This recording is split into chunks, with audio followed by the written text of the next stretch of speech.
Welcome back. তো কেমন আছো তোমরা? রাফি গল্পর সিজন 4 পার্ট 1 নিয়ে এসে পড়ছি। কি তোমরা সবাই অবাক হয়ে গেছো তাই না? অবাক হওয়ার কিছুই নেই, সিজন 4 মারাত্মক। তো বেশি কথা না কয়ে ভিডিও শুরু করা যাক। যতদিন বেঁচে আছি এই হাত আর কখনোই ছাড়বো না। I love you Rafi. Rafi বলল I love you too Mim. তারপর ঋতু কান্নার কণ্ঠে বলল, ঋতু বলল আমি তো মরেই যাচ্ছিলাম, কেন তুমি আমাকে বাঁচালে? আর কেনই বা আমাকে তোমার মায়ায় ফেললে? রাফি নিশ্চুপ হয়ে আছে। এদিকে মিমের বাবা সেই নার্সকে বলল, মিমের বাবা বলল হৃদির সাথে যোগাযোগ করার কোনো ব্যবস্থা আছে কিনা? নার্স বলল হসপিটালের খাতায় হয়তো হৃদির নাম্বার বা ঠিকানা লেখা থাকতে পারে। মিমের মা বলল তাহলে তাড়াতাড়ি খোঁজো। এই বলে মিমের বাবা মা আর সেই ডাক্তার হসপিটালের খাতায় হৃদির নাম্বার বা ঠিকানা খুঁজতে লাগলো। কিছুক্ষণ পর নার্স বলল এই তো হৃদির নাম্বার পেয়েছি। মিমের বাবা বলল তাড়াতাড়ি হৃদির কাছে ফোন করো। তারপর তারা হৃদির কাছে ফোন করে রাফিদের বাড়ির ঠিকানা নিয়ে রওনা দেয়। এদিকে ঋতু রাফিকে বলল আমি তোমাকে অনেক কষ্ট দিয়েছি, আমার জন্য তোমার এত বছর জেল খাটতে হয়েছে, এই আমার পাপের ফল। আর মিম তোমাকে অনেক ভালোবাসে, আমি চাই না মিমের ভালোবাসাটা এইভাবে নষ্ট হোক। আমি তোমাকে আর কষ্ট পেতে দিব না, তুমি মিমকেই বিয়ে করো। এই বলে ঋতু রাফির আব্বু আম্মুকে বলল। ঋতু বলল ফুপা আমি চাই আপনারা মিম আর রাফিকেই বিয়ে দিন, আমি তাদের ভালোবাসা নষ্ট করতে চাই না। রাফির আব্বু বলল তুমি ঠিক বলছো মা। এমন সময় মিমের বাবা মা সেখানে পৌঁছে গেল এবং সবাইকে বলল থাম তোরা। এ কথা শুনে সবাই অবাক হয়ে গেল আর ভাবতে লাগলো ইনারা কারা। তখন রাফি বলল বাবা ইনারা হচ্ছে মিমের বাবা মা। তারপর রাফির আব্বু আম্মু মিমের আব্বু আম্মুর সাথে পরিচয় হলো এবং রাফি আর মিমের বিয়ের কথা বলল। তখনও মিমের আব্বু মিমকে বলল, মিমের বাবা বলল মা আমি আমার অজান্তেই তোর সুখের কথা ভেবে তোকে অনেক কষ্ট দিয়ে ফেলছি। আমি ভেবেছিলাম মাসুদের সাথে বিয়ে হলে তুই অনেক সুখে থাকবি, কিন্তু সেই মাসুদ তোকে মেরে ফেলতে চেয়েছিল। তখন রাফি মিমের বাবাকে বলল মাসুদ মিমকে মেরে ফেলতে চেয়েছিল মানে? তারপর রাফিকে মিমের বাবা বলল, মিমের মা বলল হ্যাঁ বাবা, মাসুদ নিজের জন্মদিনে মিমকে ঘুমের ওষুধ খাইয়ে মিমের সাথে খারাপ কাজ করে মোবাইলে ভিডিও করে রাখে, আর সেই ভিডিও ভয় দেখিয়ে মিমকে বাধ্য করে তোমার সাথে খারাপ ব্যবহার করতে। তখন রাফি চিৎকার করে বলে ওঠে, রাফি বলল ওই ভিডিও মিম আর মাসুদের না, তার প্রমাণ আমার হাতে থাকা মাসুদের এই ফোন। তারপর মিমের বাবা মা মিম সহ সবাই অবাক হয়ে গেল। তারপর মিমের বাবা রাফিকে বলল ওই ফোন তুমি কিভাবে পেলে? তখন রাফি বলল আপনারা যখন আমাকে ভুল বুঝে বাড়ি থেকে বের করে দেন, তখন আমি রাস্তা দিয়ে হাঁটার সময় দেখি একটা বাচ্চা কান্না করছে। আমি সেই বাচ্চাকে তার বাড়ি পৌঁছে দিতে গেলে জানতে পারি। ছোট্ট একটা বিজ্ঞাপন দিয়ে লই। হেই ফ্রেন্ডস, আপনারা তো OneXBet-এর নাম শুনছেনই। OneXBet হলো ট্রাস্টেড নাম্বার 1 সাইট। এখানে ক্রিকেট ফুটবলের যে কোনো ম্যাচ বাজি ধরা যাবে, কোন দল কত রান করতে পারবে এবং প্রতি বলে আপনারা বাজি ধরতে পারবেন, এবং কোন দল কোনটা গোল হবে আর আখঙ্গ গুলো ম্যাচ কলসে আপনারা সব ধরনের ম্যাচ একটি অনুমান করে বাজি ধরতে পারবেন। আর দেরি না করে চলে যান OneXBet-এ এবং আয় করেন নিজের জ্ঞানকে কাজে লাগিয়ে। আপনারা ফার্স্ট ডিপোজিটে একটি 200% বোনাস সহ আরো রয়েছে আইফোন 14 প্রো ম্যাক্স জিতার সুযোগ এন্ড আরো অনেক উপহার। আপনি উইন হওয়া টাকাগুলো বিকাশ, নগদ, পেটিএম, উইপির মাধ্যমে উইথড্র করতে পারবেন। তাই দেরি না করে আমার প্রোমো কোড ইউজ করে আরো 200% ডিপোজিট বোনাস পেয়ে যান ফার্স্ট ডিপোজিটে। তাই দেরি কিসের, এখনই OneXBet ডাউনলোড করুন। অ্যাপটির লিংক আমার first comment box and description বক্সে দেওয়া আছে। সেই বাচ্চা আর কেউ না, আমারই আপন ভাতিজা রিয়াজ। তারপর রিয়াজের আম্মু মানে আমার ভাবি রোদেলা তারপর আমার কিছুদিন জোর করে তাদের বাসায় রাখে। তারপরে আমার বাবা মাও সেই বাসায় আসে, কিন্তু তারা আমাকে চিনতে পারেনি। কিন্তু কিছুদিন পর আমি যখন তাদের বাসা থেকে চলে আসি, তখন আমার হৃদির সাথে দেখা হয়। তারপর হৃদি আর আমি রাস্তা দিয়ে যাওয়ার সময় হৃদির অ্যাক্সিডেন্ট হয়। তখন হৃদিকে নিয়ে আমি হসপিটালে যাই, আর হৃদিকে হসপিটালে রেখেই রোদেলা ভাবির বাবার দেওয়া চাকরির কাজে আমি ঢাকায় যাই। ঢাকা থেকে এসে আমি হৃদিকে দেখতে যাওয়ার সময় রাস্তার পাশে একটা ফোন পাই। তারপর অনেক চেষ্টা করার পর এবং ফোনের লক খোলার পর দেখি এটা মাসুদের ফোন। তারপর আমি ফোনের গ্যালারিতে ঢুকে দেখি এই ভিডিও যেখানে মিম নেই, অন্য কোনো মেয়ে ছিল। তখনই মিমের মা বলল মিম যখন জানতে পারে যে এই ভিডিও তার না এবং মাসুদ আর মাসুদের মা আমাদের সম্পত্তি লোভে মিমকে বিয়ে করতে চায়, তখন মিম মাসুদের নামে থানায় মামলা করতে যায়। আর এই কথা কোনোভাবে মাসুদ জানতে পেরে মিমকে গুলি করে মেরে ফেলতে চায়। রাফি মিমের আব্বু আম্মুর কাছে জানতে চায় যে মাসুদ এখন কোথায় আছে। তখন তারা বলে যে মাসুদ এখন জেলে আছে। এদিকে মিমের যেখানে গুলি লেগেছিল সেখানে অনেক যন্ত্রণা করছে। তার কিছুক্ষণ পরে মিম হঠাৎ করে সেখানে জ্ঞান হারিয়ে ফেলে। তারপর রাফি আর ঋতু মিমকে নিয়ে হসপিটালে যায়। মিমকে হসপিটালে নেওয়ার পর সেখানে থাকা এক নার্স মিমকে চিনতে পারে, কারণ মিম একটা বড় ডাক্তার। সে মিমের সাথেও কাজ করছে।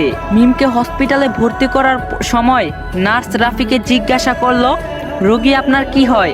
রাফি তখন নার্সকে বলল, আমার ওয়াইফ হয়। একথা শুনে ঋতু রাফির দিকে তাকিয়ে থাকলো এবং ঋতুর দু চোখে পানি চলে আসলো। তারপর ঋতু তার মুখ লুকিয়ে চোখের পানি মুছলো।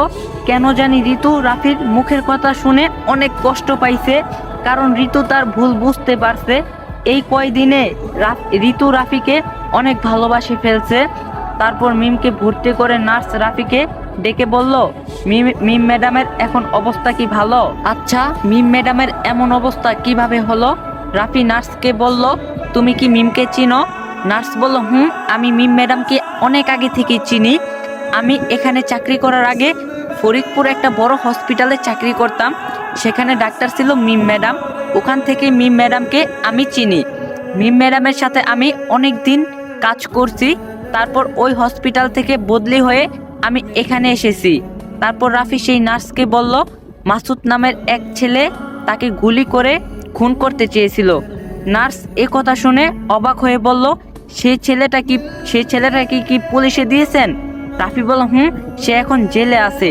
তারপর নার্স রাফিকে বলল, মিম ম্যাডামের মতো মানুষ হয় না। এত ভালো একটা মানুষকে সে কেন মারতে চেয়েছিল? তখন রাফি নার্সকে সব কথা বলল। এদিকে রাফির বাবা এবং রোদেলা ভাবি সবাইকে বলল, মিম এখন অনেক অসুস্থ, আগে সে সুস্থ হোক, তারপর রাফি আর মিমকে ধুমধাম করে বিয়ে দিব। এ কথা বলে তারা সবাই হসপিটালের দিকে রওনা দেয়। তারপর মিমের অসুস্থর কথা জানতে পেয়ে মাসুদের মা মিমকে মারতে চায়।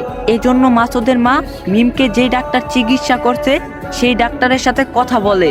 মাসুদের মা ডাক্তারকে বলল, আমি তোমাকে 2 লাখ টাকা দিব, মিমকে মেরে ফেলতে হবে। ডাক্তার বলল, আমি একজন ডাক্তার, আমি এটা পারবো না। তখন মাসুদের মা বলল, আমি তোমাকে 5 লাখ টাকা দিব মিমকে মারার জন্য। ডাক্তার টাকার লোভ সামলাতে না পেরে রাজি হয়ে গেল। এদিকে মিমের জ্ঞান ফিরছে। জ্ঞান ফেরার সাথে সাথে মিম রাফি বলে চিৎকার করে উঠলো। রাফি নার্সের সাথে কথা বলা বাদ দিয়ে দৌড়ে গেল মিমের কাছে। গিয়ে রাফি মিমকে শক্ত করে জড়িয়ে ধরে তার কপালে চুমু দিল। ঋতু সব দেখছে আর কষ্ট পাচ্ছে। ঋতু মিম আর রাফির ভালোবাসা দেখছে আর মনে মনে ভাবছে, রাফিকে আমি কত কষ্ট দিয়েছি আমার মিথ্যা ভালোবাসার জন্য। রাফি মিমের মতো আমাকেও কতই না ভালোবাসতো। আমি যদি রাফির ভালোবাসা বুঝতাম তাহলে এখন আমার এত কষ্টে থাকতে হতো না। আমার সুন্দর একটা সংসার থাকতো। রাফি আমাকেও এমন ভালোবাসতো। এক সময় আমার সব ছিল, ভালোবাসার মানুষ ছিল, মা ছিল, বাবা ছিল, কোটি কোটি টাকাও ছিল। আজ আমার কিছুই নেই। ঋতু এইগুলো ভাবছে আর চোখের পানি মুছছে। ঋতুর এইসব কথা ভাবতে ভাবতে রাফি, বাড়ির সবাই এবং মিমের আব্বু আম্মু হসপিটালে পৌঁছে যায়। তারা সবাই মিমের সাথে দেখা করলো। নার্স বলল, রোগী এখন অনেকটাই সুস্থ আছে, 2 দিন পরেই হয়তো আপনারা তাকে নিয়ে যেতে পারবেন। সবাই একথা শুনে অনেক খুশি হলো। আর রাফি ভাবতে লাগলো, অনেক কষ্টের পর এবার হয়তো তার আর মিমের বিয়েটা হলো। তারপর মিম আর রাফি সুখে শান্তিতে একটা সুন্দর সংসার গড়বে। রাফি এইসব ভাবছে আর মুস্কি মুস্কি হাসছে।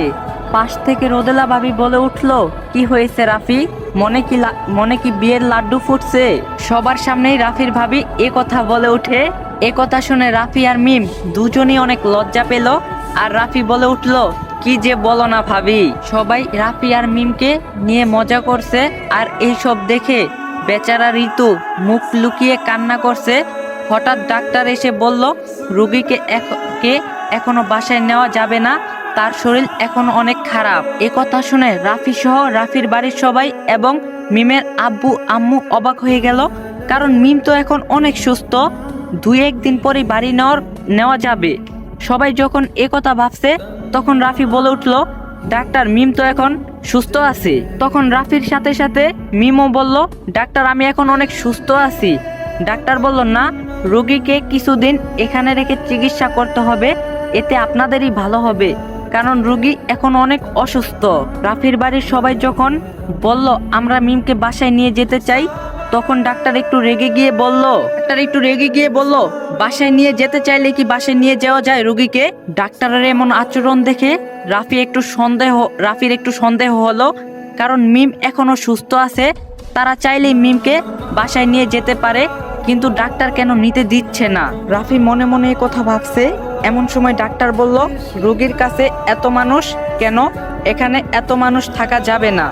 রাফি মনে আরো একটু সন্দেহ হলো এবং রাফি সবাইকে বলল, আপনারা সবাই বাসায় চলে যান, মিমের কাছে আমি আর ঋতুই থাকছি। রাফির এ কথা বলার পর সবাই বাসায় চলে আসে। তারপর ডাক্তার মিমকে একটা স্লাইন দিল। কিছুক্ষণ পর মিম ঘুমিয়ে গেল। মিমের কাছে রাফি আর ঋতু দুজনেই আছে, কিন্তু রাফি মিমের পাশে বসে আছে আর মনে মনে ভাবছে ডাক্তারকে চোখে চোখে রাখতে হবে। কিছুক্ষণ পর একটা নার্স আসলো। নার্স এসে রাফিকে একটা ওষুধের স্লিপ দিল, বলল, স্যার এই ওষুধগুলো নিয়ে আসেন। আসসালামু আলাইকুম গাইস, রাফি গল্পর সিজন 4 পার্ট 1 আপনাদের কাছে কেমন লাগছে অবশ্যই কমেন্ট বক্সে জানাইবেন, আর পার্ট 2 লাগলে এটাও কমেন্ট বক্সে বলবেন। আর আপনাদের রৌদ্র গল্প কিন্তু আমার সেকেন্ড চ্যানেল আপলোড হয়ে গেছে, সেকেন্ড চ্যানেলের লিঙ্ক ডিসক্রিপশন বক্সে দেওয়া আছে। সেকেন্ড চ্যানেলে 10K সাবস্ক্রাইব হইতে আর অল্প কিছু সাবস্ক্রাইব লাগে, তো সবাই যে সেকেন্ড চ্যানেলটা সাবস্ক্রাইব করে দিয়ে আসেন। আর পার্ট 2 লাগলে অবশ্যই কমেন্ট বক্সে বলবেন। ভিডিওটা যদি ভালো লাগে লাইক করে দিবেন, বেশি করে কমেন্ট করবেন, শেয়ার করে দিবেন বেশি করে। চ্যানেলে নতুন হয়ে থাকলে অবশ্যই চ্যানেলটা সাবস্ক্রাইব করে দিবেন। দেখা হবে নেক্সট ভিডিওতে। সবাই ভালো থাকবেন, সুস্থ থাকবেন, আল্লাহ হাফেজ।